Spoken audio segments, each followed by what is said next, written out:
Welcome everyone. My name is Sean, and today we have to talk about this guy, an Innocence Project ambassador, a criminal justice reformer, a supposedly reformed criminal himself, being arrested with overwhelming evidence for murder after he was released early on a 50-year sentence. And the reason this has become so notable, other than the fact that he is an activist that has been seen pictured with District Attorney Alvin Bragg and been promoting the criminal justice reforms of DA Alvin Bragg, is because on February 1st, just last month, he did an appearance on the Joe Rogan Experience with one of these scumbags from the Innocence Project, the Innocence Fraud Project, Josh Dubin, and he was presented as this reformed person who didn't deserve the harsh sentence that he actually got. And to be clear, based on his initial crimes that he was initially convicted for, he definitely did. It was a mistake to release this person 30 years early, and now somebody's died because we all wanted to pretend that this criminal was some innocent angel, victim of circumstances, kind of like Aladdin when you think about it,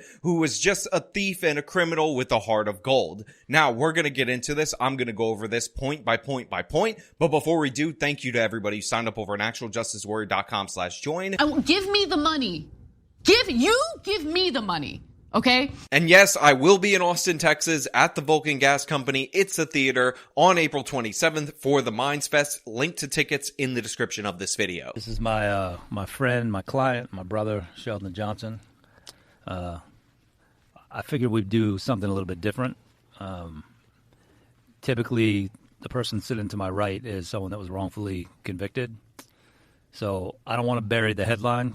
Sheldon is guilty. And I thought it would be a real interesting conversation to learn his background, learn about his upbringing, learn about the crime that he committed, and hear the sentence he got, which I don't want to shade it and inject my opinion. I have a strong one, but it's pretty astounding. Now, it is very important for everyone out there in the audience to understand right off the bat that the Innocence Project, from its inception, is a fraud. It is quite literally founded by one of the attorneys that represented O.J. Simpson in his murder trial, where he was found not guilty. And as we've gone over multiple different times, they worked tirelessly to release obviously guilty people by manufacturing propaganda campaigns with evidence not fit for court. And it is truly disgusting the way that they're operating. In fact, one of their more famous cases, the original cases that they got somebody released on a death penalty murder charge in Florida, they recently pushed for DNA testing of that evidence because they used some nonsensical procedural violations in order to get him off, and the DNA testing affirmed that that guy was guilty. I did an entire video on this. You can watch that specific case for yourself, and this has happened time and time again. I know I've said this before, and it probably sounds repetitive, but another miracle sitting to my right, just like a marvelous human being who was basically told by a judge, by an African-American judge, that you don't matter, you don't count, and I'm going to throw your life away for a crime in which the victim received 2 stitches, and on a second offense, his first offense being a gun possession charge. So I will say this, that he received a sentence that far eclipses a sentence that would be commonly doled out for murder or manslaughter. So with that, here's Sheldon. Sheldon, how long you been out for? Going on 9 months. I got out May 4th. And you were in for 25? 25 years and 5 months. For 2 stitches. 2 stitches. And Joe Rogan, unfortunately, like many people in our country, have bought into the lies of the Innocence Project, and he's actually pledged to have this guy called Josh Dubin on his podcast at least 4 times a year to go over these false narratives related to this case. So then they decide that they're going to bring this Sheldon Johnson guy, somebody who was convicted, who acknowledges to some extent that he did the crime. I was just blown away by the level of accomplishment and the mental wherewithal that he possessed to accomplish what he did while incarcerated. And then the path he's taken in the 8 months since he's been out is, we talk about on these episodes, how do you make change happen? He's living it and making it happen. So I thought it would be just fascinating to go through Like I said, his life. I trip out when people are like, anybody that murders or robs or does it, lock them up and throw away the key. I always feel like, well, look, why don't you explain to me how you have gotten to know somebody that has been brought up in different conditions than you were? How long have you sat and listened to them? How long have you considered how that might have impacted them and compared it to the conditions you grew up in? How many people like him have you gotten to know? So again, I'm trying to walk a fine line between sounding preachy and just saying, let's just consider the circumstances in which he was born. To show everybody out there in the audience who thinks that violent criminals should be locked up for long periods of time, that they're actually wrong, that violent criminals are actually the victims, they're actually innocent angels with hearts of gold, and in reality, in actuality, the real problem is racism in our criminal justice system.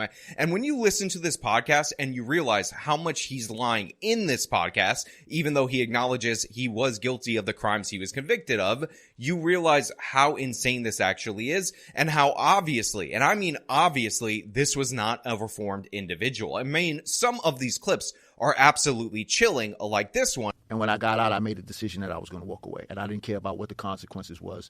And I said to myself, I've been doing bad for so long, I'm going to try to do something good. If all else fails, I could always go back to doing bad. But let me try.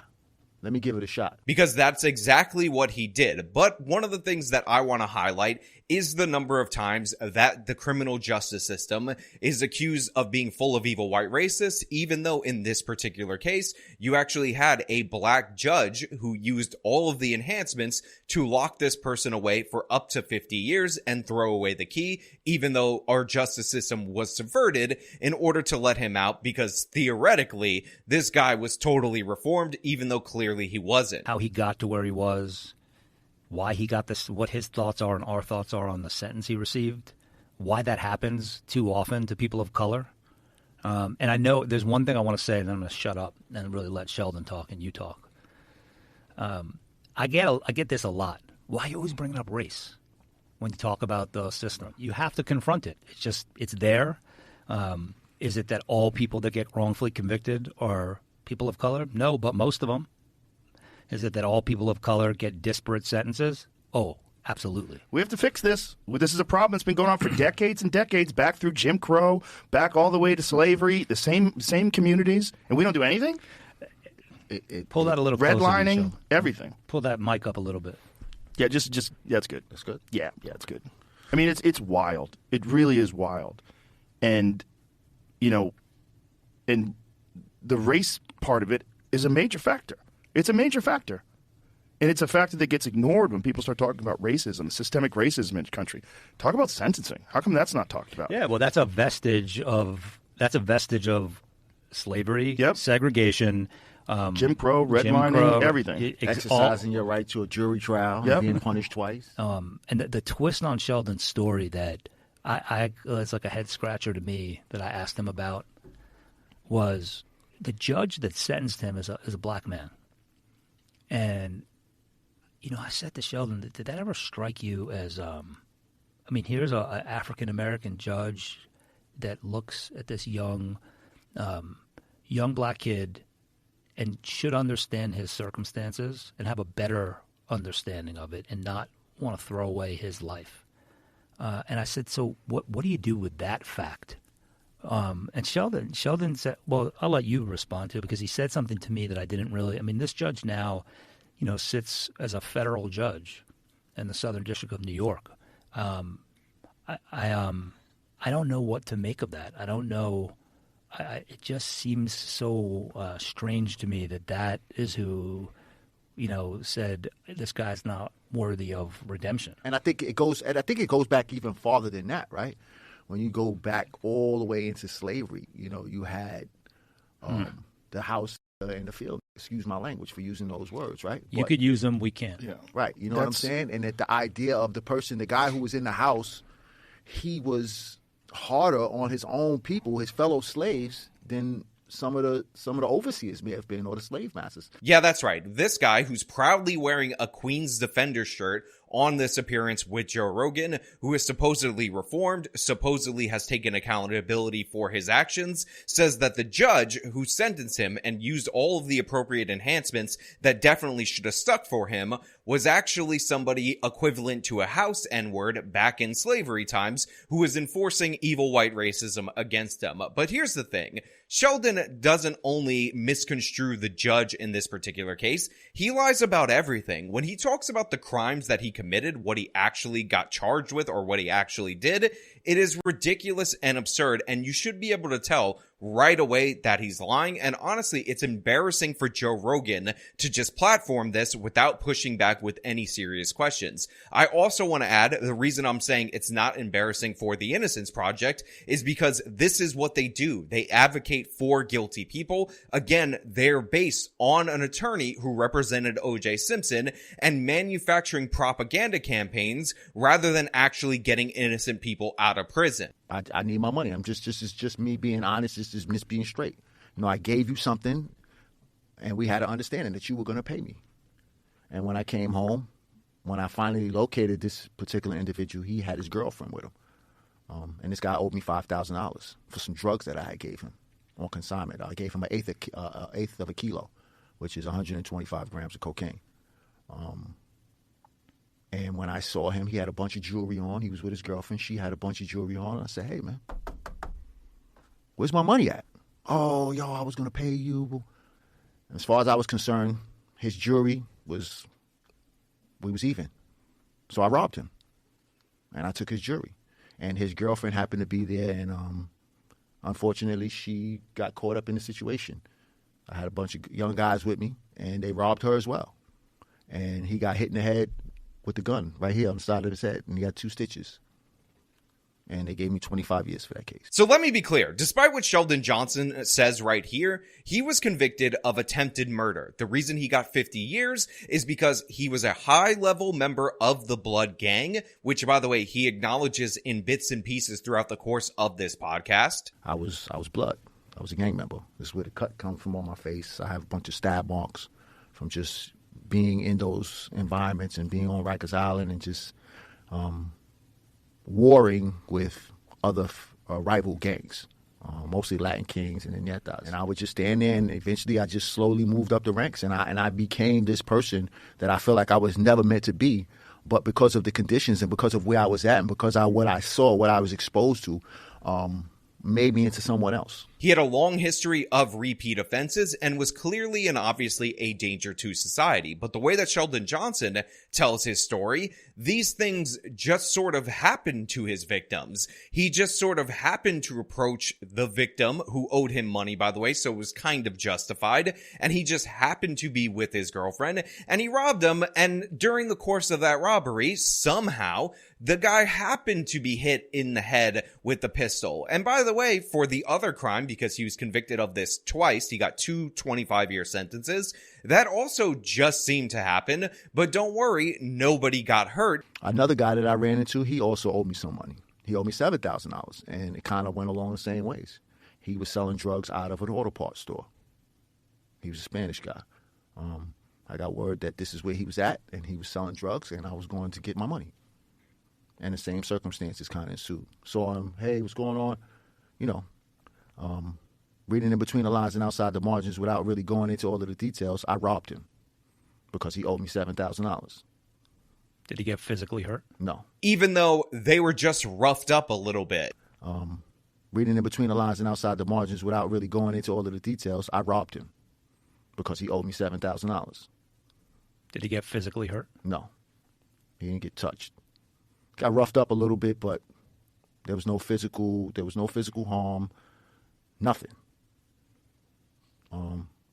Going back to morals and values and principles, right? In my mind, he was fair game. Now, look, I'm not someone who believes that people can't be reformed. I'm not somebody who believes that people cannot change their ways. But does that sound like somebody who's reformed? Does that sound like someone who's taking responsibility? There are a million red flags in this particular podcast right here that shows that this guy is not only a danger back then, not only not reformed, but would obviously continue to be a danger into the future. And if I were a judge looking at this, which, by the way, a New York judge did look at this, I would understand this, I would know the history, and I would push for sentence enhancements in order to keep this guy locked up. And one of the funniest parts of this particular podcast, unintentionally hilarious, is from Joe Rogan, where he says, is anybody examining the sentences that people give? You know, one of the things that's happened through all of our conversations that we've had on the show is it highlights how insanely broken the criminal justice system is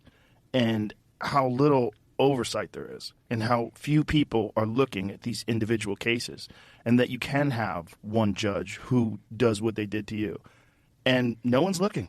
No one cares. No one pays attention. And until someone like you goes in. Why don't we have checks on judges to make sure they're just not going crazy, especially what you told me earlier, Sheldon, about the judge being a house N-word and that likely being the reason why you got such a harsh sentence. And to be clear, to answer that question, Mr. Joe Rogan, the people who are examining this, the people who are looking at the totality of circumstances, the people who are overseeing the history of the person, they're called judges. They use judgment, and in this case, the judge was absolutely dead on accurate. He says at some point in this podcast, Sheldon Johnson, that the judge said something really mean and really hurtful to him, but considering this guy was just charged with murder, and we have surveillance video evidence, and by the way, when I give you the gruesome details of that murder, you tell me if this judge is wrong in this assessment. And I remember when I went and got sentenced, and the judge said 50 years. Now, mind you, I had a black lawyer, a black judge, and a white prosecutor.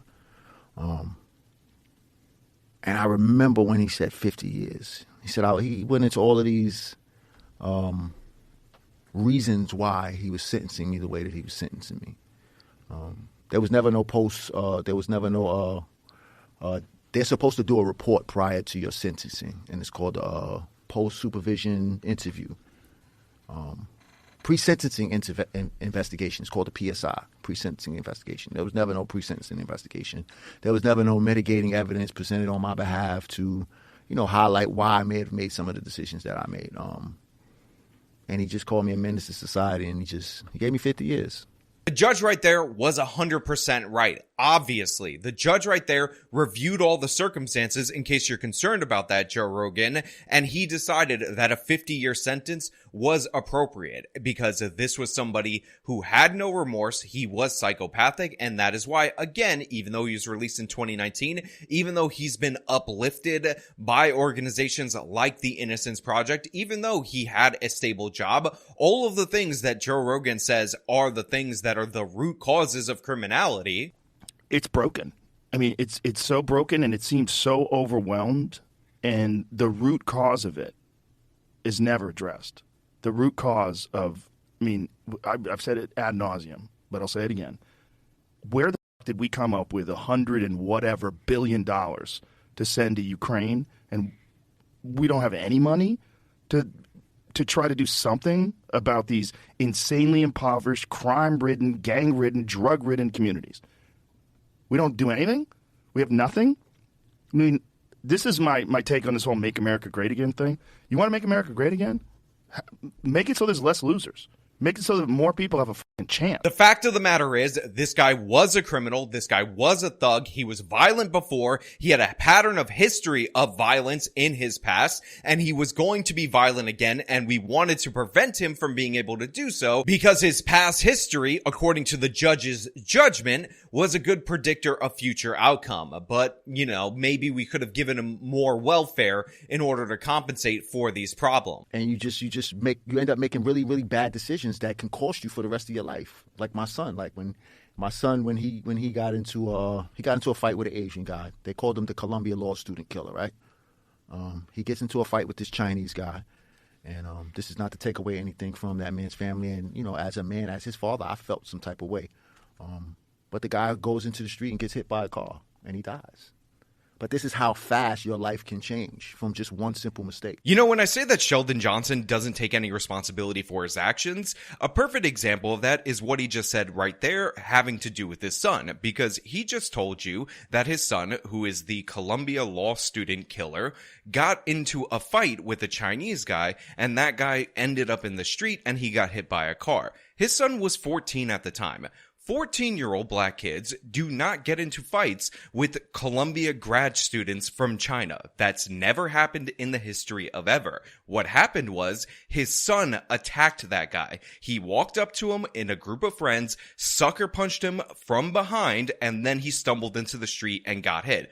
Don't believe me? He's admitted it. The 14-year-old at the time said that they were going to go get Chinese food, but then they wanted to mess around with people, and they decided to attack this guy. Then he got hit by an SUV, and they fled the scene. So his 14-year-old was better at taking responsibility for his own damn actions than Sheldon is in describing it on the Joe Rogan podcast at age 48. And again, Joe, you have Jamie, your producer, who Googles the crap out of everything. You can't look into that. That doesn't sound suspicious. Doesn't sound weird. Columbia grad student studying statistics, by the way, not law, gets into a fight with a 14-year-old black kid, and you buy that story? Are you kidding me? Now, the reason I'm so mad about this is because I've worked tirelessly exposing the Innocence Project, taking whatever case of the day that they put forward completely apart, showing you their assertions versus the actual evidence that was produced in trial, and trying to expose them, but their grip on American society seems to only grow because in the name and all the propaganda that they get and all the money that they get,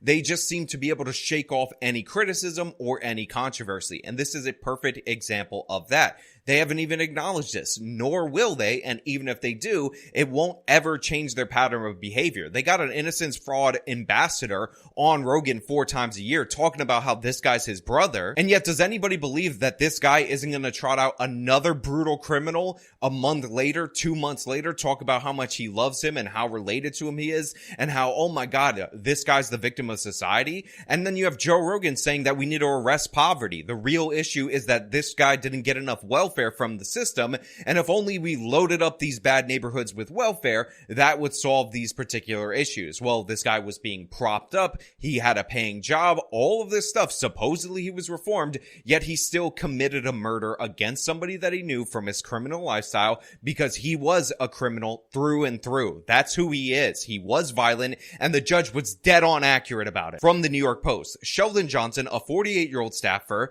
for the public law firm the Queen's Defenders, was let out of the 44th Precinct Station House in handcuffs Thursday after police made a grisly discovery: a human torso in a blue bin and a head stashed in a freezer in the 6th floor of an apartment, police said. Now, we have surveillance videos of this guy dragging out the bin when this person was alive who was killed inside, leaving afterwards. He tried using a blonde wig. All of these different things in order to cover up this crime. So again, even though this murder is alleged based on the fact that he is an attempted murderer and we have all this evidence, I'd say it's a pretty good case against him. Although who knows, maybe the Innocence Project will say, oh, what about his poor sad life? You know, he could have been Aladdin. Oh, the criminal justice system just came down so hard against him based on his consistent violent behavior. Also, we're going to downplay what he did, that he was convicted of attempted murder, pretend it was only a robbery, and talk about how the victims just happened to have these things happen to them, not this leader of the Bloods attacked him with a crew and almost killed them. That's why they're charged with attempted murder. Now, sources said the victim in this week's slaying is identified as 44-year-old Colin Small, may have had beef with Johnson while both were doing time back at Sing Sing, a prison in Westchester County, a prison where he should have stayed, by the way. Neighbors told cops the victim was heard desperately pleading with his killer shortly before 2 shots rang out in the apartment near Ogden Avenue and West 162nd Street shortly after 8 p.m. Tuesday, sources and neighbors said. Please don't, the Dune man was heard saying, I have a family. Yeah, that's right. That's Sheldon Johnson, this innocent angel, this victim of circumstances, this victim of evil white racism, not just perpetrated against him by white people, but by black people like the black judge who nailed it on that judgment, killing somebody as they begged for their life, talked about how they had a family. That's who this man is. That's who he always was. That's why we try to lock him up for 50 years up until somebody got him out years earlier and he became an ambassador for the Innocence Project. You know, kudos to the Manhattan District Attorney's Absolutely. Office Thank for actually, you know, paying attention and seeing that Sheldon was worthy of a second chance, and really the sentence did not fit the crime. Investigators were first called to the building for wellness check after the shots were heard, and neighbors reported seeing a stranger coming and going from the apartment with cleaning supplies, the building superintendent said. We also have surveillance video of Johnson going to and from the apartment. The chilling surveillance video footage obtained by the Post shows Johnson stepping off the 6th floor elevator on Tuesday, looking around cautiously before he slowly walks to the apartment inside. He was seen wearing a dark coat over a yellow hoodie, lugging a mop and a bag that sources said was full of cleaning supplies. Johnson is also seen carrying a blue bin into the apartment at 2 a.m. and never brought it back out. Now, by the way, they found body parts in that blue bin that you see Johnson having. So even though this is alleged, and we got to be fair to Johnson because he's the victim of evil white racism, to be clear, it's pretty obvious that this will be proven true. And again, maybe next time we should send him up the river for much, much longer. Now, I know that's going to upset Josh Dubin, who says, oh, you guys just need to talk to this individual. You just need to have a conversation. And then you'll realize, geez, golly gee, he's such a sweet, swell guy. The super also witnessed the suspect leaving in the victim's blue Audi and returning from an Uber in a blonde wig, which, by the way, is hilarious. Now, you guys can read this article linked in the description. However, I will point out that this article improperly takes information from the Joe Rogan Experience, saying that Johnson was only convicted of robberies before, not going into the fact that he was charged and convicted of attempted murder before, and he definitely should have been held for the entirety of those 50 years, and now somebody is dead due to that fact. But this is absolutely crucial for you guys out there in the audience. These people in this neighborhood, they reported how calm he was, how chill he was, how much in control he was of his personality and whatnot as he was dismembering this body, as he was doing this heinous crime. This is somebody with absolutely no remorse. And by the way, that came through incredibly strongly on the Joe Rogan Experience. Talk about change and to talk about all of the things that brought me to this place today. And you know, the conditions in which I grew up and, you know, how social conditions play a role in the decisions that we make or the lack of achievements or opportunities, like Joe just said a couple of minutes ago. You know, those opportunities are very important. And being able to start that line where everybody is not necessarily equitable, but, you know, everybody has that same opportunity. You have a chance. You have a chance. Yeah. A real chance. And more importantly, it came through to the judge at the time that he was convicted and sentenced for 50 years. And I'm so tired of hearing about these struggles of these criminals.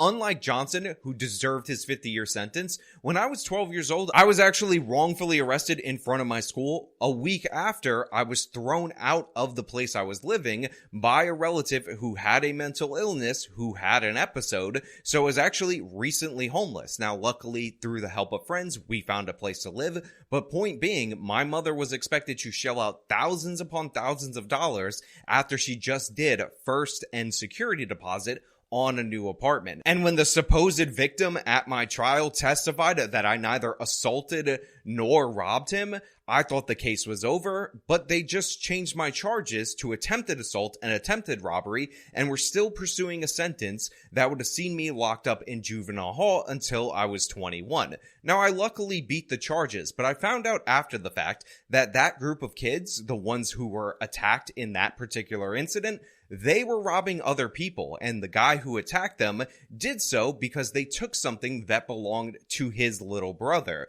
But when I was arrested, because so many kids at my middle school were being robbed, a bunch of parents assumed that I was responsible for it, so they were calling into the district attorney, basically telling them to crush me, and that's why the district attorney offered no plea deal and was pursuing the maximum sentence. And even when the case fell apart, she just revised the charges slightly and continued to pursue that sentence. Now, unlike Sheldon, I was innocent and that happened to me. So what does that get me in our current criminal justice system? What does that sad, sad life and the impact on my family financially allow me to do? What rules can I break? What crimes can I commit? How many people can I attack while they're with their girlfriend because they owe me money based on a drug deal? How many attempted murders can I get away with committing? How many murders do I get to have based on that sad story from my childhood? This is what really pisses me off. If something like that happens to you, it is on you to overcome those circumstances. It is not on you to blame everybody else, play victim when you've become victimizer. I don't give a damn about the cycle of violence. It is your job to break that cycle. And Sheldon Johnson showed absolutely no interest in doing so. And the fact of the matter is, his feigned responsibility taking, which he didn't even do by his words, allowed him to get released early, and now somebody is dead. I left the gangs alone, which was a benefit for them because, you know, I was what you call an authoritarian. I was a rule guy. I'm still a rule guy. I like rules. You know, I like rules. I like structure. I like things to be a certain way. And it was to their advantage to get rid of me anyway.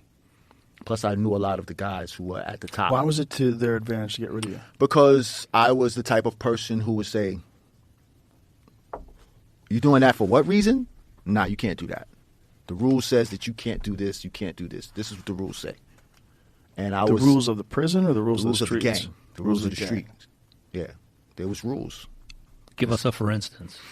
Okay, so for instance, I could be in a whole nother facility. Let's say I'm in Greenhaven and a guy's in Attica, and they want to do something to him because they feel like he's not sharing his proceeds of drugs that he's bringing into the facility. The rules say you can't do that. That's his property. That's his belongings. So I was a rule guy, and they just, you know, it was to their advantage to get me out of the way. So when I decided to take a step back, they were like, yes. This guy doesn't act like a career criminal who was at the top level of the Bloods. So scary that other Blood members were afraid of him because of his rigid enforcement of the gang rules on all of its members. As far as I was concerned, his jury was even. So I robbed him, and I took his jury. And his girlfriend happened to be there, and unfortunately, she got caught up in the situation. I had a bunch of young guys with me, and they robbed her as well. And he got hit in the head with the gun right here on the side of his head, and he got 2 stitches. And they gave me 25 years for that case. He acts like his crimes were natural disasters that happened to happen near him. Like, oh, something happened. Oh, they got roughed up. Oh, they were struck at some point in time by the butt end of a firearm and all of that. Oh, it's just circumstances, honestly. And ain't I the real victim, Joe? Thank you for having me on this show, Joe Rogan. Thank you for fawning over me throughout the whole course of this segment. Did I ever tell you that I'd never been on a plane in my whole life until I flew down for this podcast? But, you know, it's crazy because Sheldon and I are the same exact age. And we didn't know that until we were on our way down. Born days apart. Yep. And he flew, when we flew down, it was the first time he'd ever been on an airplane. Oh my God, such a poor life. Joe, can you talk about the welfare that I should have gotten? Can you explain that to me, that I needed more welfare from the United States government and maybe I wouldn't have been such a scumbag? Ridiculous. And by the way, when he had all the power, when it mattered the most, when it was in his hands, when he had a gun pointed at somebody who's begging for his life, when he had the opportunity to make a good choice, what did he do? What did he do in that moment when he had all the power, all the control over that situation? He pulled the trigger not once, but twice. And then in a cold, calculated manner, he proceeded to clean up the crime scene. He proceeded to hack up the body. He proceeded to store it so it wouldn't smell. This is who he is. This is who he's always been. And this is why he got a 50-year sentence. And the reason I'm so angry about this particular case is because a lot of people are going to say, oh, you know what? This is a one-off. The Innocence Project, they just bungled it. Josh Dubin, he's just a swell guy who loves so hard. But guess what? It's not a one-off. This is what the Innocence Project is all about. Painting criminals as the victims, smearing the family members of victims, by the way. They do that too in their disgusting actions, and papering over all the different crimes and harms, minimizing what actually happened, augmenting reality in order to serve their agenda, and they have legitimate influence. This guy is photographed with District Attorney Alvin Bragg. I'm somebody who is a law-abiding citizen. I actually make a good income with this platform that I built for myself. I can't get a picture with Alvin Bragg. Absolutely not. But here they are, shaking hands. Sheldon Johnson, the career criminal who should have never been let out in the first place, and Fat Albert, the guy who's supposed to be prosecuting criminals like him, but actually goes to bat for them each and every time. You know, kudos to the Manhattan District Attorney's Absolutely. Office for actually, you know, paying attention and seeing that Sheldon was worthy of a second chance, and really the sentence did not fit the crime. So yeah, it is a huge problem, but it's beyond Sheldon Johnson. These are the consequences of our changing culture around criminal justice. These are the consequences when we stop blaming the individual for their own actions and stop expecting better behavior from them and start blaming the systemic systems and start talking about, oh, the evil white racism that goes all the way back to slavery. How he got to where he was, why he got this, what his thoughts are and our thoughts are on the sentence he received. Why that happens too often to people of color. And I know there's one thing I want to say, and then I'm going to shut up and really let Sheldon talk and you talk. I get this a lot. Why are you always bringing up race when you talk about the system? You have to confront it. It's there. Is it that all people that get wrongfully convicted are people of color? No, but most of them. Is it that all people of color get disparate sentences? Oh, absolutely. And if you disagree with me, I challenge anybody out there in the audience to show me what aspect of slavery was passed down through the generations that got into Sheldon Johnson's gun that was in his hand when he shot this man in the head 2 different times. Which evil white racist figure in American history took control over his body and made him hack up this guy's body in order to dispose of it? Tell me. I can't wait to know. I really, really want to understand that argument from anybody out there in the audience who wants to argue still that this guy is just an innocent angel Aladdin. Anyway, that's all I really have for you guys today. Thank you so much for watching. As usual, if you like this video, then show them by leaving a like, subscribe for more content, follow me on my social medias, support me via the support links in the description of this video. This has been me talking about another innocence fraud ambassador being a disgusting criminal, more lies from that organization that have cost yet another person their life. Till next time.